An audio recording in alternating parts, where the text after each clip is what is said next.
Afternoon and welcome to the Nonprofit Exchange Leadership Tools and Strategies. So thrilled to have you in at the very end of March. We're really excited to continue a wonderful series as we examine some amazing things happening in the social benefit world. Before we get into today's program, I want to remind you about some really important upcoming events, including this Thursday at 9 p.m., our hashtag nonprofit chat. We're going to continue today's discussion and move deeper with you as we engage the thoughts around social entrepreneurship. Also want to remind you to check out the magazine, centervisionleadership.org. You can get free access to Nonprofit Performance Magazine. Our most recent issue in March was on millennials in the nonprofit world. So I want to make sure that you check that out. Also want to encourage you to check out the archives, hangouts.centervisionleadership.org. You can check out past episodes of our Nonprofit Exchange program and learn from amazing thought leaders from across the country.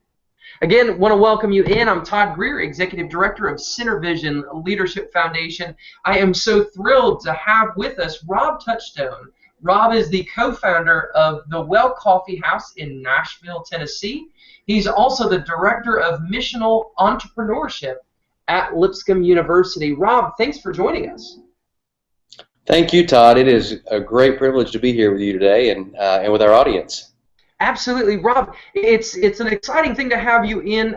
Rob, for those that are going to be looking forward to the magazine, Rob is going to be one of the featured contributors to the June issue, and this is a little bit of a release information right here.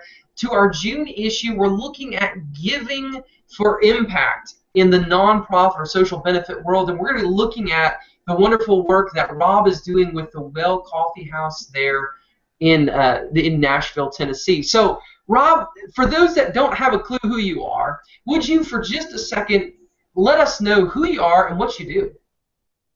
Yeah, again, thanks, Todd. In 2012, I worked with a team to co-found the Well Coffee House, and I did that on very little business experience, and for the last 2.5 years have sort of been on-the-job training. I am trained in theology, but I used that framework to enter into the business world 2.5 years ago, and it's been an amazing journey. Along the way, I've also taken a position that was born out of my experience in opening the Well as a coffee house here at Lipscomb University, where I'm serving as the Director of Missional Entrepreneurship. So the Well is a nonprofit missional coffee house, so we take the profits on products that we sell in our store, and then we give those profits away to fight poverty. Specifically, we're focused on clean water efforts, but broader than that, but that's where our name comes from, is our desire to build or fund the building of clean water wells. Awesome. I know, Rob, I was introduced to the Well Coffee House about 2 or 3 years ago. I was on campus at Lipscomb University for a conference and had a friend who was from that area, and he invited me to come across the street from Lipscomb's campus and experience this really cool coffee house. And so there I was, sitting in the coffee house, the Well, and I started to learn a little bit more about who you are.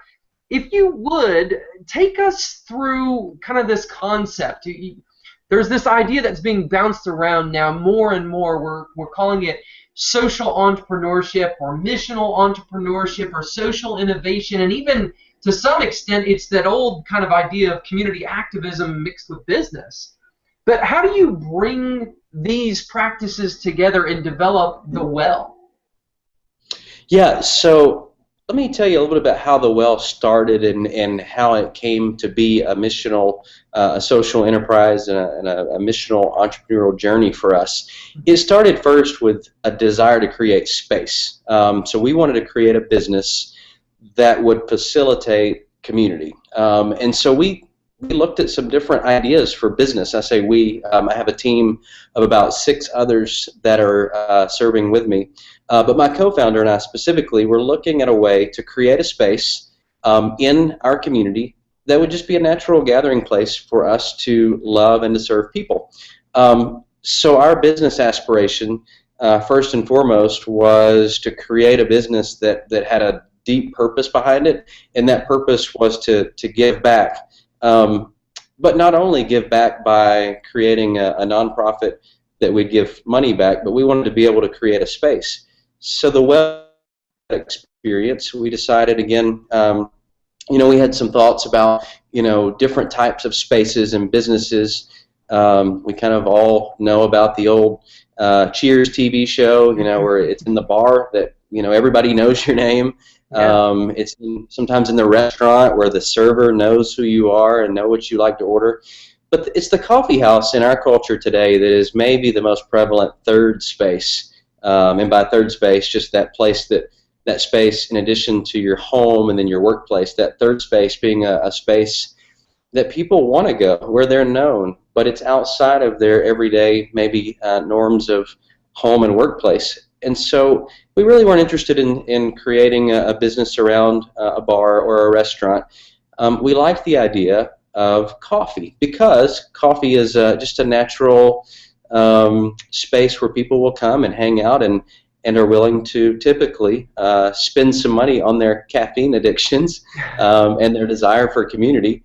So one of the things we joke about actually is we say we're leveraging people's caffeine addictions for good in the world, for hope.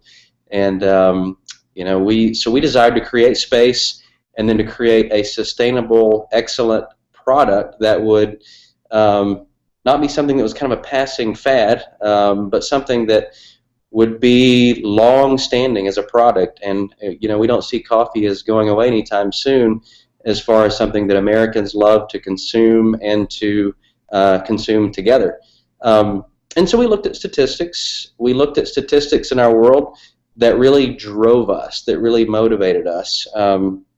And that's what helped us to shape what we would do with the mission of the well. We knew we wanted to do something that would give back. There was never a question about that. The question was, what do we give toward? And so as the vision became more and more refined, and we started to think, what is it in our world that breaks our heart? Like, what is it that we look out and see and we just say, there is no reason that should be a crisis in the world because something could be done tangibly. And for us, what broke our heart was when we learned that 6,000 people were dying every single day because of waterborne illnesses. And growing up, I don't think I always had seen the commercials of poverty and things like that, but I never really thought I could do much about it.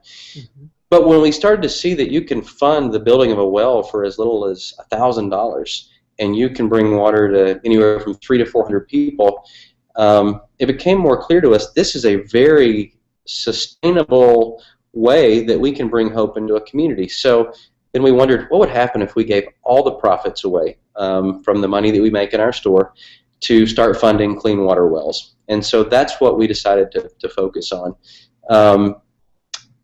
In the meantime, we decided to focus our passion for people on our local community. So we also wanted to create a space right inside of our store that would also be a well in a metaphorical way where people who are thirsty continuously come to drink or desire something deeper besides just coffee.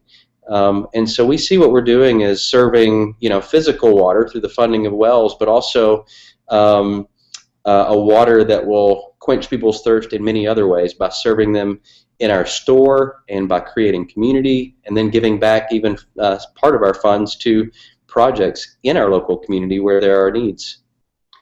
It's such an exciting thing, Rob, to see, and I place this in contrast because I think about, when I walk in to get coffee, I go to get coffee. And that's typically my expectation. And yet, what does it look like for somebody who walks into the well and starts to learn a little bit about your story? What's kind of the common reaction that they have? That is one of our favorite things, is to see when people just get it. It's like a light bulb goes off and they get it. I guess it's easy to see when you come in our store that we're about something else, but it's not exactly. We don't put it in people's face either.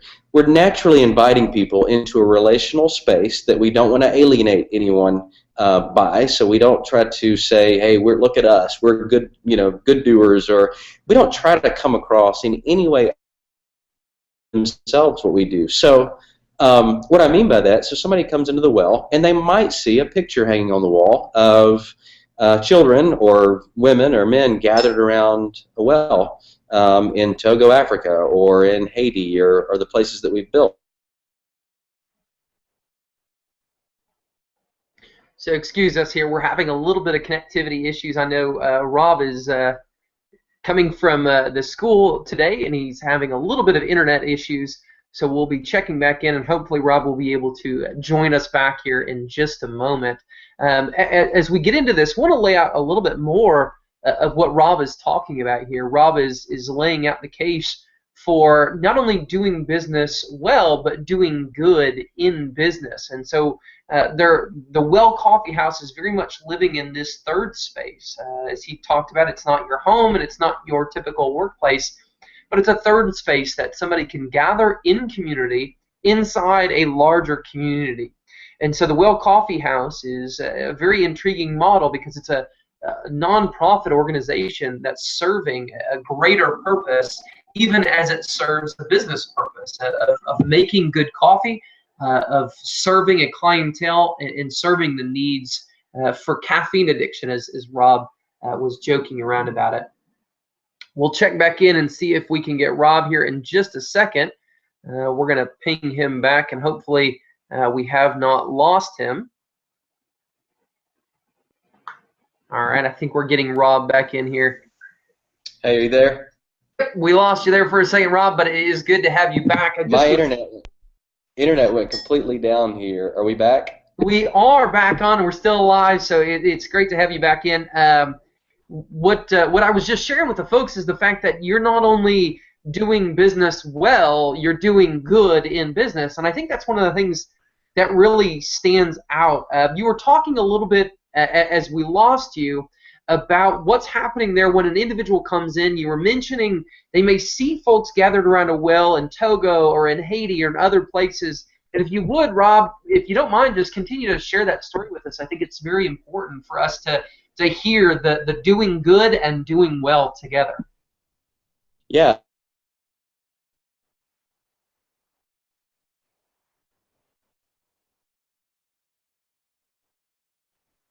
And it looks like, again, we might have lost Rob. The internet connection there seems to be giving some troubles, as we see in different places. One of the things I want to touch on here, and I know Rob will be back hopefully shortly, is when we look at what's happening there, they've created really a very interesting model. We talk a lot about different models that are in place in the social benefit world, and one of the things that we're seeing is this merging together of business and nonprofit, and we're seeing that very specifically in the B Corp that's developed, but we're also seeing nonprofit social enterprises, missional entrepreneurs or social entrepreneurs who are reaching out, and they're succeeding in this business framework, but doing it under a nonprofit model where they're seeking to accomplish good in the world. And so one of the things that's very unique about the Well Coffee House is the fact that they are part coffee house, they're part church, they're part cause. And so what's happening is Rob has created and cultivated a community there where they're reaching, as he talked about, people who have need for both the refreshment of coffee, as well as what they were referring to as a spiritual refreshment. And they're doing it in such a way that through all these things, they're able to help fund the sustainable water issues that are taking place in places throughout the country, including Haiti and Togo. And it looks like Rob's back. All right, Rob, good to have you. I'm in a different room now. we got Hay, and then we lost you there. So if you would just pick up on that story.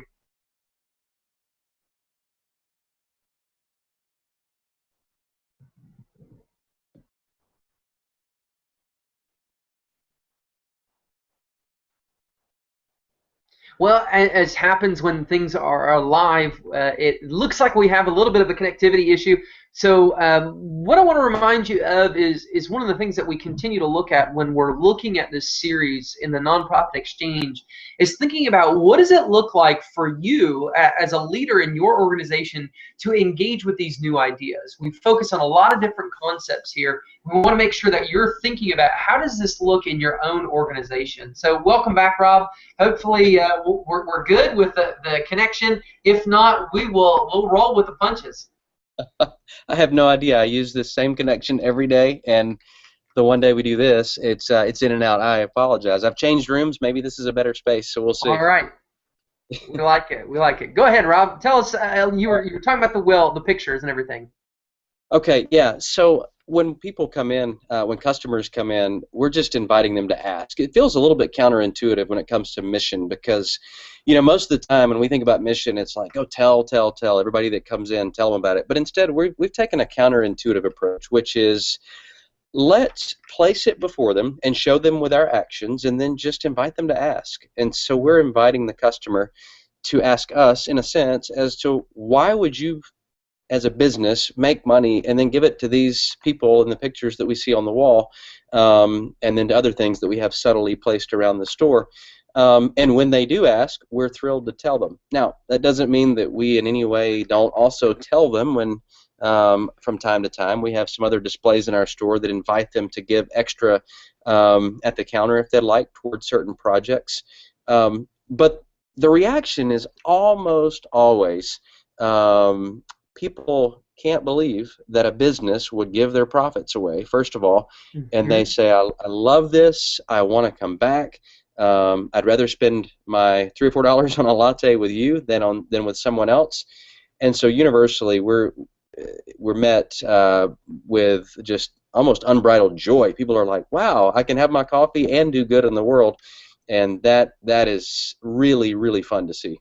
Sure, that's an exciting thing. And as we lost you, one of the things I was kind of setting up here for our audience is the concept of some of the things that you guys are doing. And I know when we've talked in the past, one of the things that has really sprung out to me is this threefold aspect to what you guys are doing there. And I think each of them you're doing both well and good in that.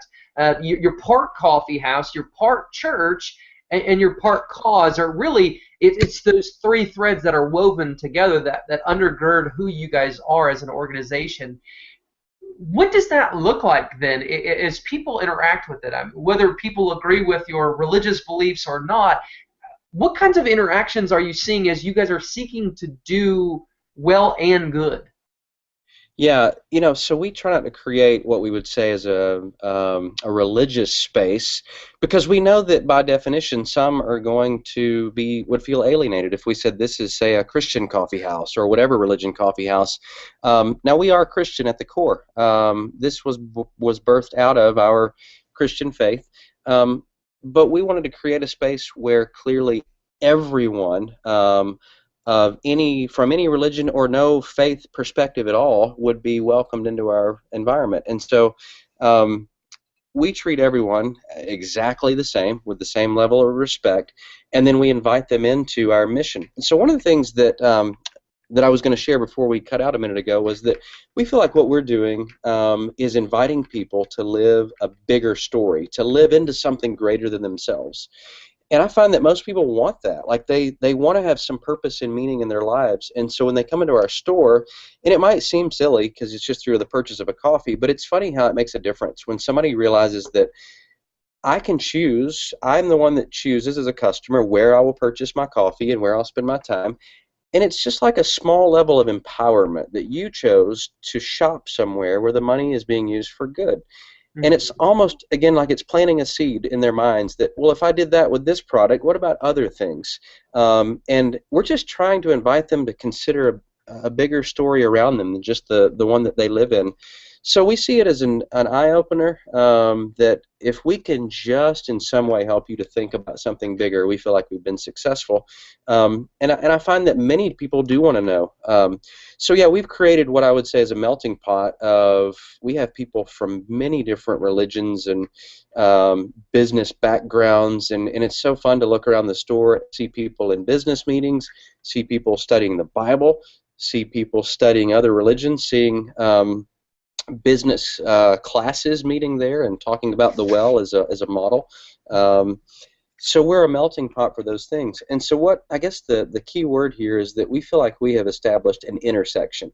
We want to be at that intersection of community, creativity, faith, um, business, of course. So we want to be right there in the intersection. So we don't want to be a business that's over off to the side.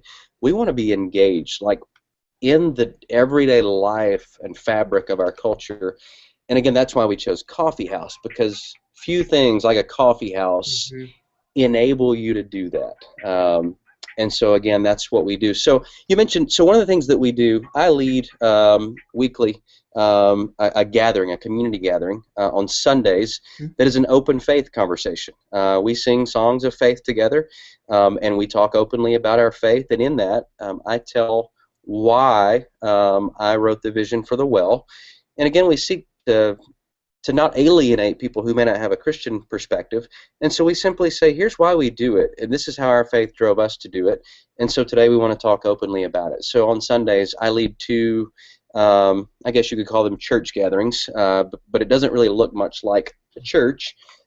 It's a community where we talk about faith and where we invite people from other perspectives to consider what it looks like to, again, live into something bigger with your life. And obviously for us, that leads us personally as the founders of the business, that leads us back to our faith perspective with Jesus, but we're very respectful of others, and we show them that. So I've had people from other religions come up to me afterward and say, I know we believe in different ways, but I respect what you're doing, and I would love to figure out how I can be a part of that.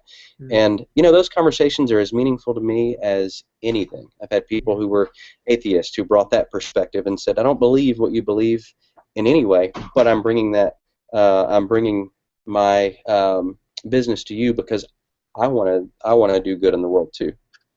Yeah, I think that's one of the things that sits there is that idea of how do we do good? How do we use the limited resources that we all have as individuals, as families? How do we use those to do good? And I think one of the things that is an important contrast here, you can do good through a lot of organizations, and I think that's a really important thing for all of us to hear. But it's an important thing to see that organization is also doing well. And what's interesting about what's happened with, coincidentally enough, the Well Coffee House is the fact that you guys have done so well as a business entity, as an organization. You've not only have the one location there near the Lipscomb campus, but you've actually grown into a second location. Is that correct, Rob?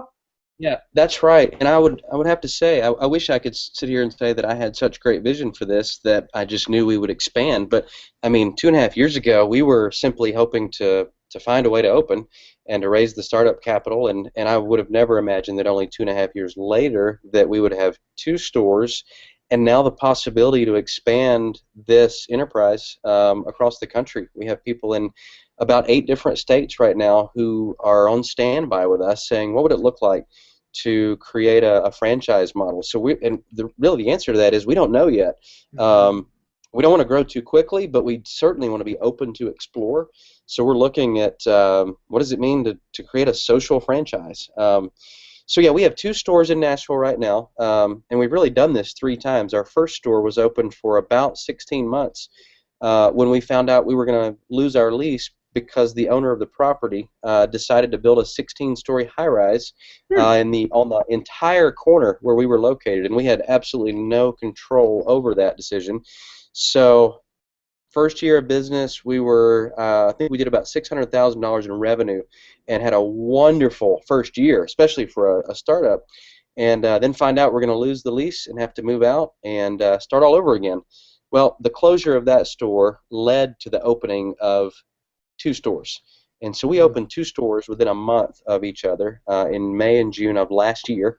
And again, it's been an exciting thing. I wanted to go back to what you said, too, about doing well. We knew that if we could have a great mission and people would support that because they thought, it was a way of doing good in the world, but we also knew that our product had to be outstanding. There's some wonderful competition here in Nashville, and you might even say, well, there's not a need for one more coffee house in Nashville because you have 7 or 8 very, very good ones that do coffee extremely well. So we knew that in order to enable our mission, we had to come up with a product that was excellent. So we poured our heart and soul into the product because the product is what enables our mission. Without having a great product, we felt like people would only put up with mediocre coffee or mediocre service or whatever it is that we're doing for so long. So we said from the beginning, hey, we feel like we have the greatest story of all to tell. We're living out the greatest story in our faith, and therefore we're going to do it with absolute excellence. So we put our heart and soul into making wonderful, excellent coffee. So for me, it's almost equally rewarding when I get a picture back from Togo, Africa, or in Haiti, and I see that children were helped because they have clean water.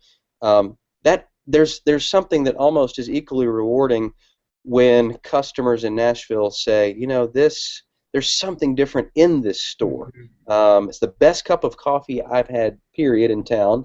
And then there's just something about the way I was treated, the way the environment and the atmosphere made me feel. So it's really neat to see locally and globally how, though those are two different experiences, one is getting physical clean water, the other is feeling like through the product or through the experience that they were served. Those are so rewarding, and that's what we love about getting to be a coffee house that creates community and then we leverage the buying power of that community to give back in the world. Yeah, Rob, that's such a fun and unique perspective. And one of the things I was laying out when we lost you for a second is how we're starting to see this, the framework that was so hard and fast of business and nonprofit that were, hey, these two things don't exist together, how we're starting to see them merging together. And I briefly was talking about the B Corp and what the future of things look like. And I want to, if you don't mind, I want to step in to your role at Lipscomb. You just recently actually were appointed the Director of Missional Entrepreneurship, and again, some people use social entrepreneurship or missional entrepreneurship or social innovation. I think a lot of these terms are somewhat interchangeable. They have slight variations, but you're teaching in this course. And what does that look like as you kind of burst the bubble of folks who have only had a mentality of business over here and charity over here? What does that look like? I'll tell you what, there's hardly anything for me more exciting right now than this conversation about how to bring those worlds together. So I was trained, again, theologically, which is obviously focused on charity and giving back. But I felt like, and still felt like, there was something missing there if there's no business involved in that, because if we've reduced charity to, say, a short-term trip somewhere to serve and to spend a week giving and then coming home and sort of forgetting the experience and not creating a sustainable solution, I think something's missing. Mm-hmm. So what I'm extremely excited about doing in my community here is bringing those worlds together to show that business could be the greatest tool for giving back. And so, yes, I'm all done. And so what I'm excited about is figuring out a way to bring business and mission together so that what we're saying is that business can be done not just for mission or as a platform for mission, but business can be done as mission. So for me, when we say missional entrepreneurship, we're talking about, again, not just a business that has a mission statement to do something good with it, but creating an entire, from first step to last, all the way through and through. The thread that runs throughout this business is deeply missional. Whether that be creating a sustainable solution financially that gives back, or creating economy within a poverty-stricken area, or just by the way that you serve your customers in your community, it's missional through and through.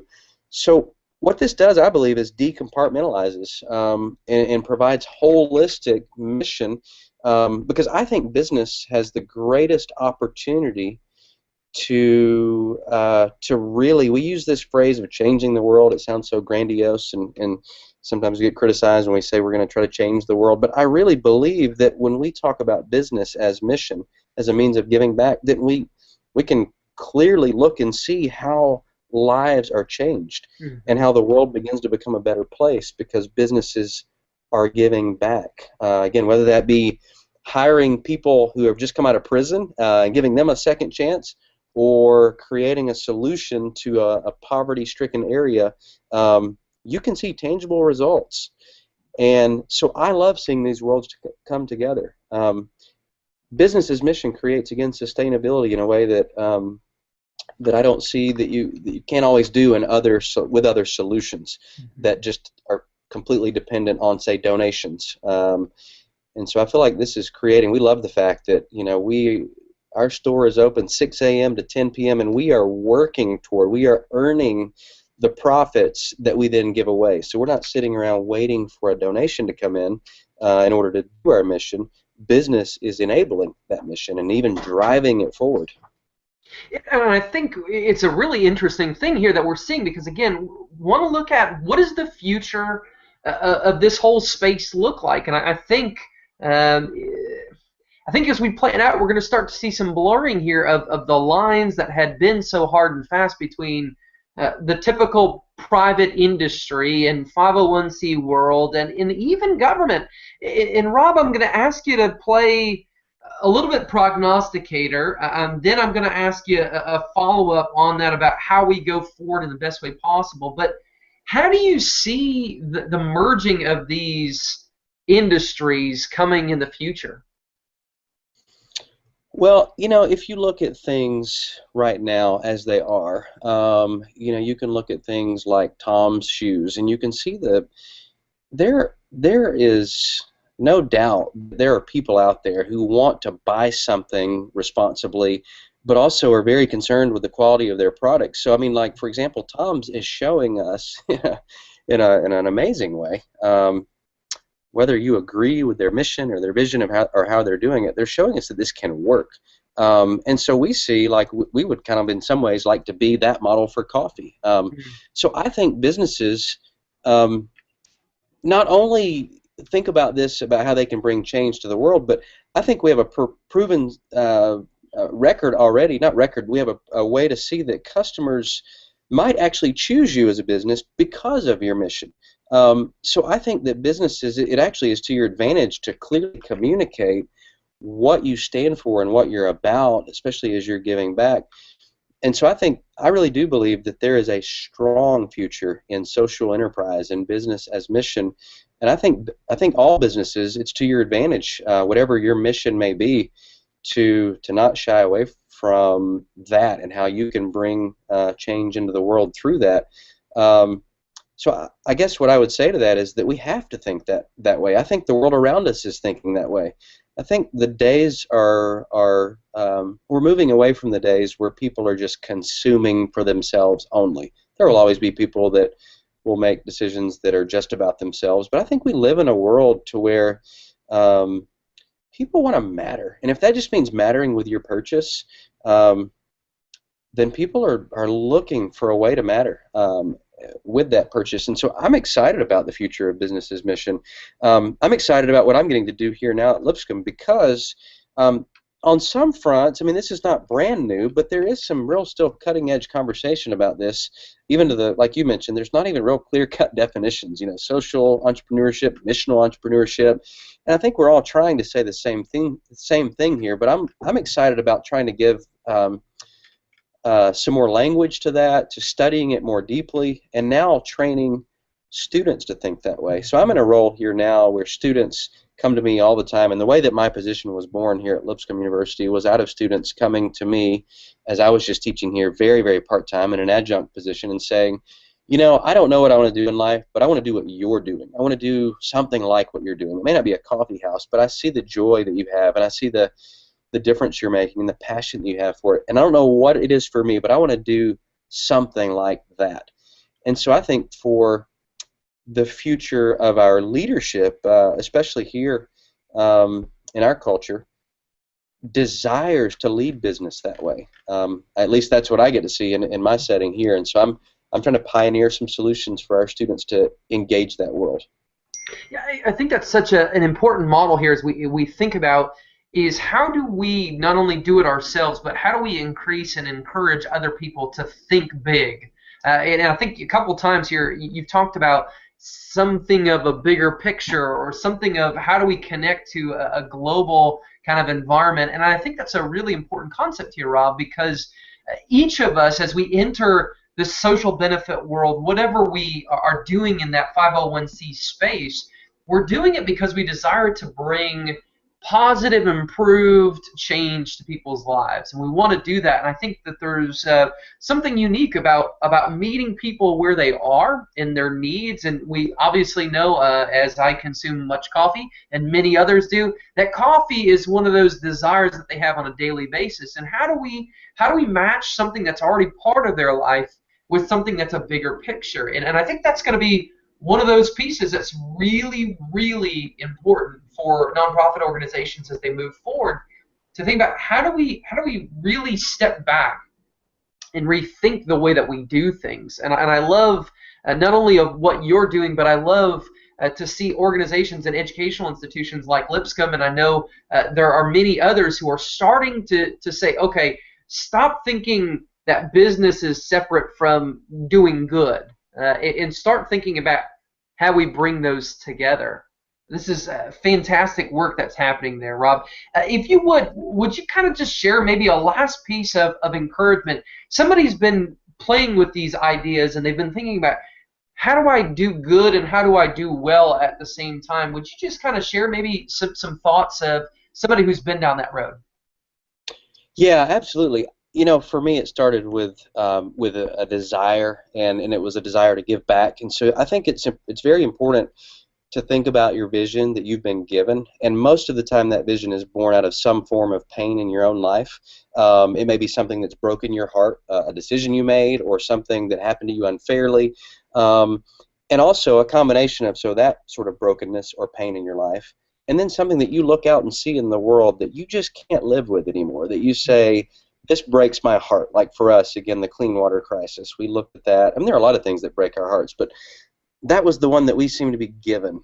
And so what I would say is that we have to let, first of all, our the things that break our hearts to drive us as part of our passion. And even the word passion comes from suffering in a sense. So I think we harness that, we leverage even our own pain to drive us forward to do good. Most beautiful things in the world actually have come from deep pain. So I think, just to start off on a very rudimentary level, is that we start with our own brokenness and pain. I've found, even in business, that really relates to people. When I sit down and talk to people about how the well came to be and how it even was born out of some pain in my own life, and then things that broke my heart for the sake of the world, that resonates with people. We've all got some pain in our lives. So for those that are looking to do business as mission, I think we have to start there. And then we have to see, so what is it in this story that I've been given to do? Like, what am I gifted in? What am I good at? What am I naturally good at? What am I willing to work hard also to get good at? And so the coming together of those things begin to, again, drive us in a direction of accomplishing the mission that we've been given. And what I would say is that, you know, you have to not be afraid to fail in that, because you're gonna charge ahead and drive forward and put your heart and soul into it, and sometimes you're gonna fall flat on your face, and you have to continuously pursue this, because it's not easy in any way. But you keep coming back to the fact that this is worth it, because it is doing something that truly is making a difference. You know, I look at 75% of the workforce is not happy doing what they're doing. They don't want to be in the job that they're in. They don't feel like the job that they're in is making a difference. And so while it is extremely challenging and difficult and have days of failure and things that, you know, aren't so much fun, it still beats being in something that is that I don't feel like is fulfilling or making a difference. So, you know, that fuels me to know that that I'm involved in something that I truly believe in, like with all of my heart. And I wake up in the morning excited every day to see what is going to happen, and then to help make those things, those visions, become reality. So through the hard work, through the people that'll tell you that you can't, press on, because it is worth it on the other side, and it's worth it every day in the very process. That's awesome. Folks, I want to remind you that you're going to be able to see more about Rob Touchstone and the Well Coffee House and their story in the June issue of Nonprofit Performance Magazine, centervisionleadership.org/magazine. You can get free access to that as well. Rob will be joining us on Thursday. That's April the 2nd at 9 p.m. Eastern. #nonprofit chat. We'll be digging into 6 big questions that deal with social entrepreneurship, how we begin to rethink this concept of business as mission or missional entrepreneurship or social entrepreneurship.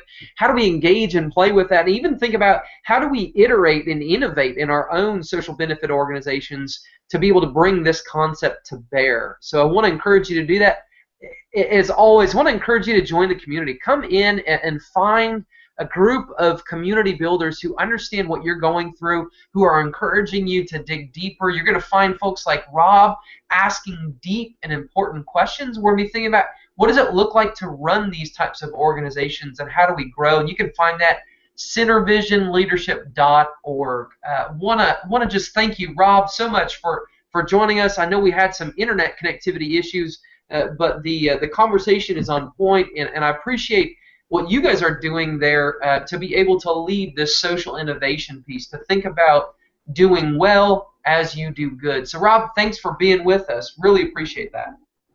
Thank you so much, Todd. I really appreciate the opportunity and look forward to talking more about this with you.